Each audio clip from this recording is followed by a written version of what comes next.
Back in the 70s, 4 women were killed, librarians. The odd message arrived in Dougal Laughlin's inbox on the last Friday in May, channeled through his website into a special folder he used for fan mail. He was slouched into the sofa in his East Village apartment, going through line edits on his latest true crime manuscript. His cat, Borden, having been denied her favorite perch, the one on his lap, was curled up on the cushion beside him. Normally, Dougal pursued his writing with single-minded devotion, but since his mother's death last year, he was often and easily diverted. You don't know me, but you should. I've got a story that will be the best of your career. Back in the 70s, 4 women were killed, librarians. No one ever solved the cases, but I know what happened. Ever hear of Elva May Ayer? She was the first. Check it out, then let me know if you want the names of the others. I am here and willing to help.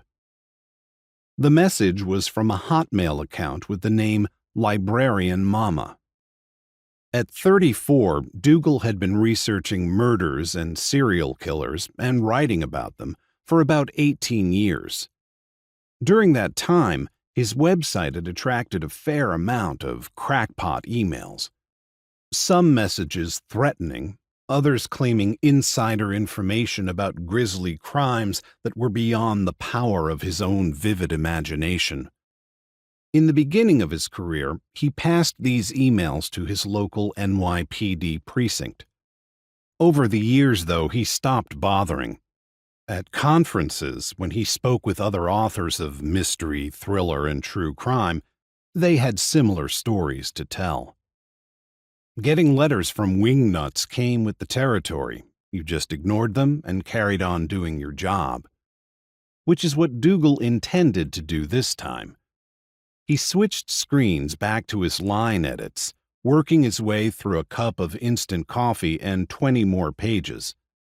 Normally, he loved this stage of a project, the penultimate fussing with details and tweaking of words before his manuscript went in for printing. But this last book hadn't flowed like the others. He hadn't felt his usual passion. The research was tedious, the writing laborious. Maybe Belinda had been right after all. He should have set the project aside for a while, taken some time to grieve. He'd broken off with Belinda instead and kept writing.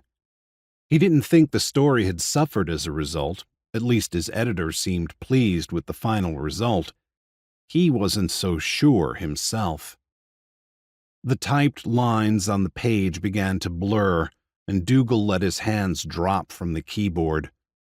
Borden blinked, stretched, and then pounced to the hardwood floor in search of her premium cat food, a special brand formulated for senior cats, which she sometimes